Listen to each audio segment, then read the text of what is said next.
हम लोग अपने वीडियो लेक्चर में एक नया लेसन शुरुआत करने जा रहे हैं, जिस चैप्टर का नाम है आप लोगों का द्विघात समीकरण। कक्षा 10 के बोर्ड के पेपर में सबसे ज्यादा आप लोग के क्वेश्चन इसमें से मिलते हैं और खास करके इसमें के जो लिखित क्वेश्चन होते हैं वो बोर्ड में मोस्ट वीवीआई होते हैं। और एक है आप लोगों का टॉपिक विविधकर। इससे तो आप लोग के बोर्ड में ऐसा होता ही ना होगा कि जिसमें क्वेश्चन न देता होगा। तो आज हम लोग इसी चैप्टर को स्टार्ट करेंगे और समझेंगे कि अध्याय नंबर ये 4 में दिया हुआ है आप लोग का द्विघात समीकरण। आइए इसको जानते हैं कि द्विघात समीकरण होता क्या है आप लोगों का। अध्याय 4 द्विघात समीकरण।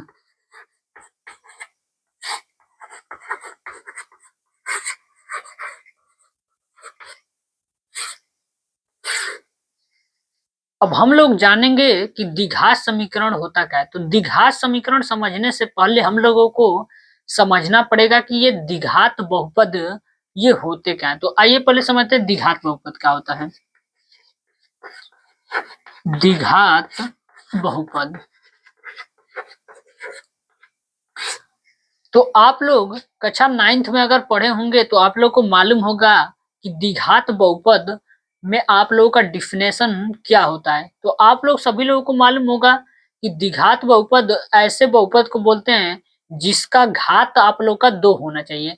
यानी कि घात अगर आप लोग का 2 दिख गया तो उसको हम लोग बोल सकते हैं कि वो द्विघात बहुपद आप लोग का होगा। यानी हमको एक कंडीशन मालूम चल गया कि घात उसका हमेशा 2 होना चाहिए। ये आप लोग का द्विघात बहुपद के लिए। इसके बाद आप लोग पढ़े होंगे द्विघात बहुपद, तो आप लोग को मालूम होगा कि उसका एक मानक रूप भी होता है जिसको हम लोग द्विघात बहुपद बोलते थे। तो इसका मानक रूप आप लोग जानते हो कि a x square plus b x plus c. अगर इस रूप का अगर आप लोगों को कोई मान लीजिए दिख गया तो आप लोग उसको बोल सकते हो कि ये आप लोग का द्विघात बहुपद आप लोग का होगा। तो अगर याद रखिएगा आप लोग कि अगर द्विघात बहुपद में अगर बराबर करके अगर आप लोग का अगर 0 लग जाए, मान लीजिए कि ये है, इसको बोलते हैं द्विघात बहुपद। बराबर करके आप लोग का इसमें 0 लग गया। तो अब जब ये बराबर करके 0 लग गया तो इसी को बोलते हैं आप लोगों का जो होता है वो द्विघात आप लोग का समीकरण कहते हैं इसी को। तो आइए इसका पहले डिफिनेशन लिख लेते हैं कि ये होता क्या है।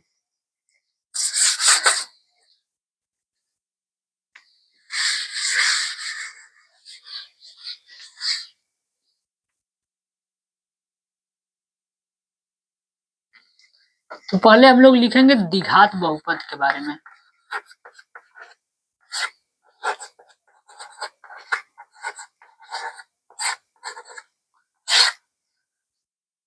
ऐसा बहुपद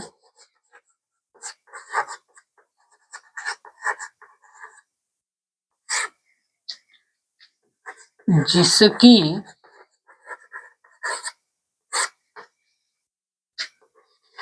उच्चतम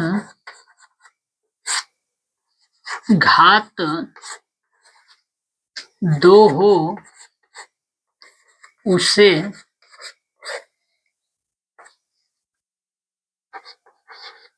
द्विघात बहुपद कहते हैं। अब देखिए अगर आप लोग को द्विघात बहुपद अगर समझ में आएगा तो मालूम चलेगा आप लोगों का कि द्विघात समीकरण ये होता क्या है। इसमें क्या लिखा है कि ऐसा बहुपद यानी कि कोई एक आप लोग का बहुपद होगा जिसमें उच्चतम घात 2 होनी चाहिए। यानी कि जो उसका उच्चतम घात होता है आप लोग का वो 2 होना ही चाहिए। तभी हम लोग बोल सकते हैं कि जो आप लोग का होगा वो द्विघात आप लोग का बहुपद ये हो सकता है। तो इसका मानक एक रूप भी होता है। तो पहले उसका मानक रूप लिख लेते हैं। यहाँ लिखेंगे द्विघात बहुपद का मानक रूप। इसका मानक रूप होता है a x square plus b x plus c. ये इसका आप लोगों का मानक रूप होता है। इसमें जहां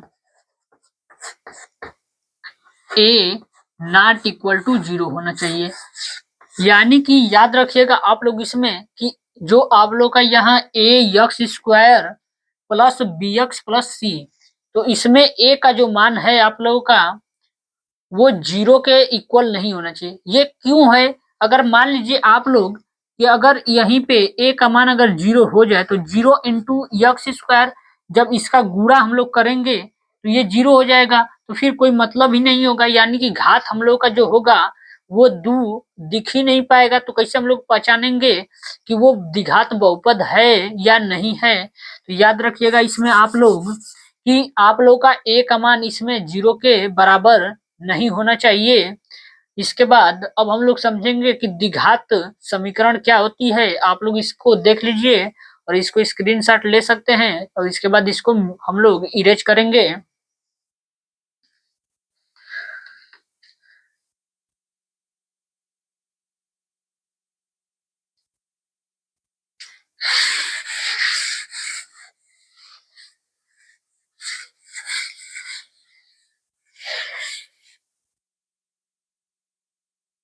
इसके बाद हेडिंग करेंगे हम लोग द्विघात समीकरण।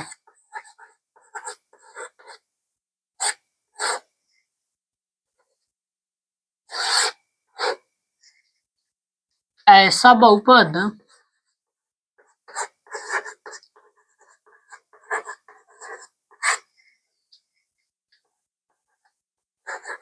जिसमें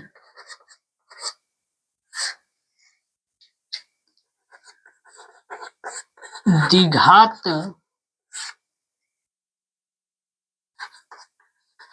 बहुपद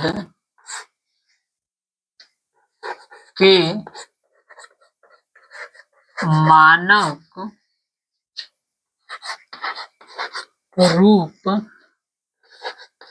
ए x square plus b x plus c बराबर में 0, यानी कि बोला है कि द्विघात बहुपद के मानक रूप, ये आप लोग का द्विघात बहुपद होता है मानक रूप, और इक्वल में 0 हो तो उसे द्विघात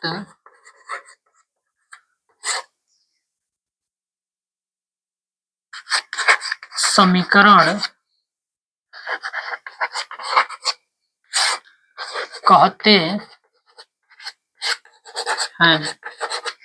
तो आप लोग इसमें समझिएगा द्विघात समीकरण बोला है, यानी कि ऐसा बहुपद कोई एक आप लोग का बहुपद होगा जिसमें लिखा है जिसमें द्विघात बहुपद के मानक, यानी कि द्विघात बहुपद का अभी आप लोग मानक रूप पढ़ के आए हो कि क्या होता है। तो आप लोग को मालूम है कि ये द्विघात बहुपद का मानक रूप होता है a x square plus b x plus में सी। ये आप लोग का द्विघात बहुपद का मानक रूप होता है। अगर याद रखिएगा बराबर में अगर आप लोग का 0 दिख गया तो वो आप लोग का अब इस बार द्विघात बहुपद न होके आप लोग का द्विघात समीकरण कहलाता है वो। इसके बाद अगर मान लीजिए इसका मानक रूप अगर पूछ दे कि कोई कि चलिए बताइए द्विघात बहुपद का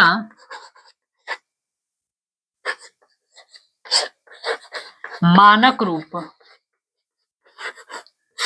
मानक रूप, तो इसका मानक रूप अभी आप लोग लिखे हो कितना होता है, याद रखिएगा a x square plus b x plus में सी बराबर में 0। याद रखिएगा ये होता है आप लोगों का द्विघात समीकरण का मानक रूप। इसमें भी कंडीशन होता है कि जो जहां में कि ए नॉट इक्वल टू 0, यानी इसमें भी आप लोगों का ए का जो मान होगा वो बराबर नहीं होना चाहिए 0 के। इसको आप लोग देख लीजिए, इसके बाद इरेज करके आगे चलेंगे हम लोग।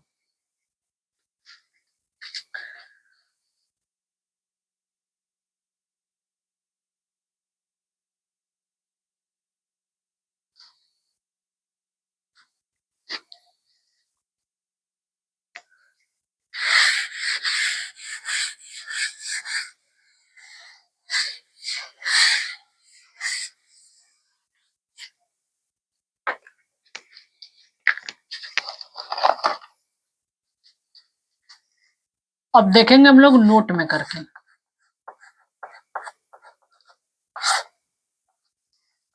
अब याद रखिएगा, कोई भी आप लोगों का अगर मान लीजिए इक्वेशन दिया है तो आप लोग उसको पहले हमेशा घातों को घटते क्रम में आप लोग को लिखना पड़ेगा। यानी कि जब घातों को घटते क्रम में लिखते हैं तो उसको बोला जाता है आप लोगों का आरोही क्रम। यानी कि आरोही का मतलब होता है बढ़ते क्रम, यानी कि उसको किस में लिखते हैं, सबसे घात को छोटा करके। तो इसमें हम लोगों को याद रखना, नोट में यह लिखेंगे हम लोग कि द्विघात समीकरण में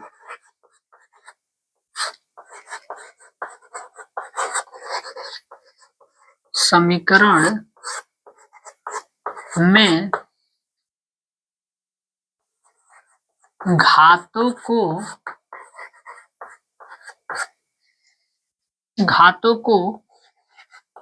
घटते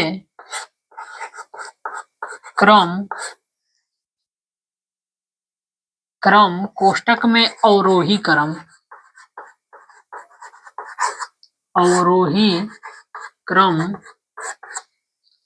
में लिखा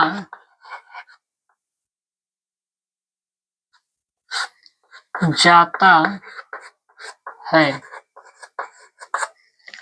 बोला है इसमें, अगर आप लोगों को क्या बोला है कि द्विघात समीकरण में, यानी कि अगर कोई सा भी आप लोग को द्विघात समीकरण दिया है तो उसमें घातों को घटते क्रम में, यानी कि घात को पहले आप लोग घटते क्रम में, यानी कि घटते क्रम को क्या बोलते हैं, अवरोही क्रम। यानी कि उसको सबसे पहले हम लोग अवरोही क्रम में उसको सजाएंगे, इसके बाद उसका गुणनखंड करेंगे तो आप लोग का आंसर जो होगा वो सही होगा।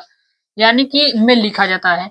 मान लीजिए कि कोई सा भी अगर आप लोग को एक गुणनखंड दे दे और घात को इधर-उधर कर दे, तो सबसे पहले आप लोग को मान लेना चाहिए कि घटते क्रम ये होता क्या है पहले। तो आइए एक एग्जांपल से समझते हैं इसको। मान लीजिए कि दिया है यक्स स्क्वायर, यक्स पे 3 घात और यक्स पे 5 घात और यक्स पे 6 घात। ये दिया है, इसको हम लोगों को लिखना है अवरोही क्रम में।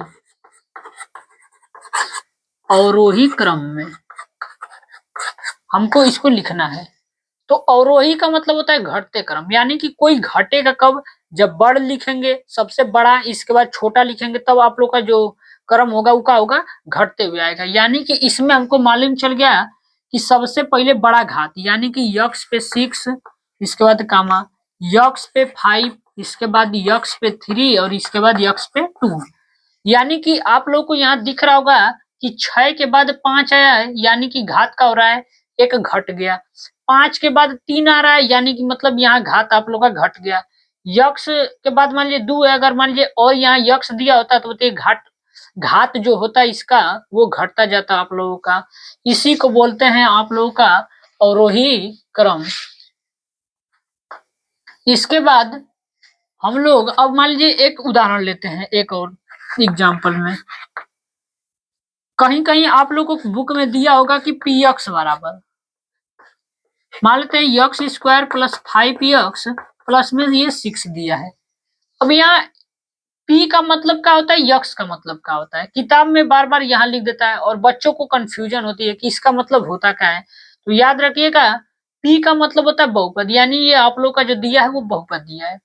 यानी एक्स का मतलब होता है कि ये इधर आप लोग को जो चीज दिया रहेगा वो सारा कुछ एक्स में दिया रहेगा, तो उसको आप लोग बोल सकते हो कि पी एक्स बराबर इतना हमको दिया हुआ है। मान लीजिए यहाँ पे एक और एग्जांपल, पी और यहाँ वाई कर देते हैं, तो यहाँ वाई स्क्वायर प्लस में 2y और प्लस में यहाँ 3। अब यहाँ p का मतलब हो जाएगा आप लोग का बहुपद और y का मतलब है कि इसमें जो चीज दिया रहेगा वो सारा कुछ y में आप लोग का लिख के वो देगा आप लोगों को। तो यहाँ तक आप लोग को, जहां तक मुझे उम्मीद है कि आप लोग को समझ में आ रहा होगा। इसके बाद हम लोग आगे समझेंगे कि आप लोग को और इसमें क्या क्या पढ़ना है और क्या जानकारी आप लोग को प्राप्त करना है।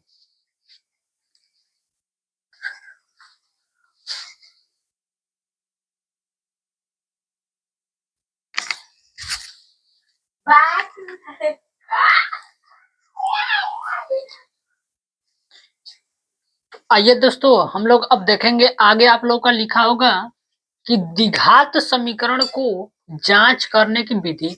यानी कि आप लोगों को क्वेश्चन में दिया रहेगा तो उसको हम लोग कैसे चेक करेंगे कि क्या जो दिया गया है वो द्विघात समीकरण है या नहीं है। तो उसी के बारे में अब हम लोग को पढ़ना है, कैसे हम लोग चेक करेंगे। तो देखते हैं इसका नियम क्या होता है। लिखा है कि यदि दी गई समीकरण a x square plus b x plus c बराबर में 0, यानी कि अभी आप लोग को बताए हैं कि द्विघात समीकरण जो होता है आप लोग का, उसका मानक रूप होता है आप लोग का a x square plus b x plus c और इक्वल में होता है 0। और बोला है कि ए का मान इक्वल नॉट इक्वल होना चाहिए 0 का, यानी कि जो ए का मान होता है आप लोग का वो 0 नहीं होना चाहिए। इसके बाद बोला है के रूप में होना चाहिए, यानी कि पहले आप लोग चेक करिए कि इसके रूप में है या नहीं है। अर्थात अगर ये नहीं चेक कर सकते हैं कि इस रूप में है या नहीं है, तो उसके लिए एक और कंडीशन है आप लोगों के पास, कैसे आप लोग चेक कर सकते हैं। तो उसका कंडीशन क्या है कि x का अधिकतम घात 2 होना चाहिए। यानी कि बोला है कि अगर आप लोग, अगर मान लीजिए ये नहीं याद है आप लोग को, तो एक तरीका और है इसको समझने के लिए कि अधिकतम घात चेक करिए कि अगर 2 अगर आप लोग को दिख गया तो आप लोग वहां बोल सकते हो कि जो वो समीकरण दिया गया है वो द्विघात समीकरण है। बस आप लोगों को चेक करना का है कि वो उसका घात कितना है आप लोग का, यानी कि घात सिर्फ चेक करिएगा कि उसका घात होना चाहिए 2। अगर घात अगर 2 दिख गया तो याद रखिएगा आप लोग, वो कन्फर्म जो होगा वो आप लोग का द्विघात समीकरण कहलाएगा। तथा यक्स स्क्वायर का गुणांक ए, यानी कि बोला है कि जो यक्स स्क्वायर का गुणांक है ए, यानी कि यहाँ दिख रहा होगा कि यक्स स्क्वायर का गुणांक कितना है, ए है, यानी ये अशून्य है। यानी कि ए का जो मान है वो शून्य नहीं होना चाहिए, नहीं तो आप लोग जानते हो कि अगर शून्य हो गया तो वो आप लोग का फिर पूरा 0 बना देगा, तो कोई मतलब होगा नहीं। तब दी गई समीकरण द्विघात समीकरण होते हैं। यानी कि बोला है कि अगर अगर ऐसा कंडीशन अगर आप लोग को मिल जाता है तो याद रखिएगा जो होगा वो आप लोग का द्विघात समीकरण आप लोग चेक कर सकते हैं कि है या नहीं है। आइए एक एग्जांपल से समझते हैं। मान लेते हैं कि दिया है एक्स स्क्वायर प्लस में 9x प्लस में 2 और यहाँ बराबर में 0। इसको दे दिया कोई कि चलिए चेक करके बताइए क्या ये द्विघात समीकरण है या नहीं है। तो आइए चेक करते हैं। पहला कंडीशन, हम कुछ नहीं चेक करूंगा, मैं सिर्फ चेक करूंगा घात को। अगर आप लोग घात अगर देख लीजिए, अगर घात अगर आप लोग को दूध दिख गया तो बिना सोचे और समझे बोल दीजिए कि वो आप लोग का जो समीकरण है वो द्विघात समीकरण है, चाहे घात चेक करते हैं। यहाँ दिख रहा होगा कि घात आप लोग का दूध दिख गया, यानी इसका घात कितना है आप लोग का 2, यानी कि ये जो होगा आप लोग का ये कंफर्म है कि ये द्विघात समीकरण होगा।